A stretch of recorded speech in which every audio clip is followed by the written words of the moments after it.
Let me tell you why you need to be petty at work. I have a whole Ph.D. on workplace dynamics and behavior, so let me write you a professional doctor's note on why you should be petty and when. If you are being bullied in your workplace, your bully is relying on you to play respectability politics. And if you don't know what that means, I'm going to tell you. Respectability politics are the idea that people who are marginalized can avoid discrimination by conforming to mainstream standards of behavior that the privileged group is not held to. Things like having to be twice as good to get half as far, never appearing angry or difficult, and that only if you do that, that's why you're discriminated against, not because of those other things, not because we just treat you poorly. In the workplace, this shows up as the belief that if you would only act professional, you would be treated poorly and you would get promoted and be compensated fairly for your work. Just speak softly, smile enough, and not cause any trouble, and no one will bully you.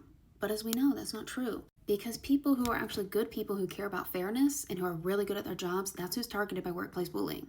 There's data on that. And it hits especially hard if you have marginalized identities. Big ones are race and class. This is why Black women are called aggressive for breathing, and working class people are called trashy, because there has to be something to justify why you don't get the privileges everyone else does, and why people who are usually white, middle class, and neurotypical get to be passionate when they raise their voices and detail-oriented when they micromanage, but these standards aren't applied equally elsewhere. And workplace bullies love respectability politics because it keeps you trapped in a losing game. While you're carefully crafting polite emails and scheduling calls to align, they are spreading rumors, they're taking credit for your work, they're excluding you from key meetings, they're waiting for you to finally snap so that you look crazy or unstable or unprofessional so that you get kicked out.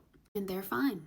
And they're also relying on you to not document that behavior and actually get them in trouble, because that would be rude and that wouldn't be professional and that wouldn't be respectability. If you lose your shit and tell them off, you're unprofessional. If you stay respectable and keep taking the high road, they will keep bullying you. It's a lose-lose situation. So what do? You have to be petty and write it down. I'm live recording a workplace bullying course that is in my school, and if you can't make the lives, the recordings are still there. And this past week, we did the live on how to document workplace bullying behavior from the queen of petty and winning legal battles herself, Aisa Silva. She shared her framework on how to document these behaviors in a way that gets results. Because as much as you would love to call people out on their bullshit, it will get back on you. That doesn't mean you have to keep taking this bullshit. How you get out of playing respectability and demand respect is documenting the behavior, understanding the power dynamics involved, and just catching them tripping up and writing it down, setting the little traps you know they can't resist while you're ready with your pen and paper and a time-stamped email. Respect and respectability are not the same thing, and if you're ready to learn more, join us in school.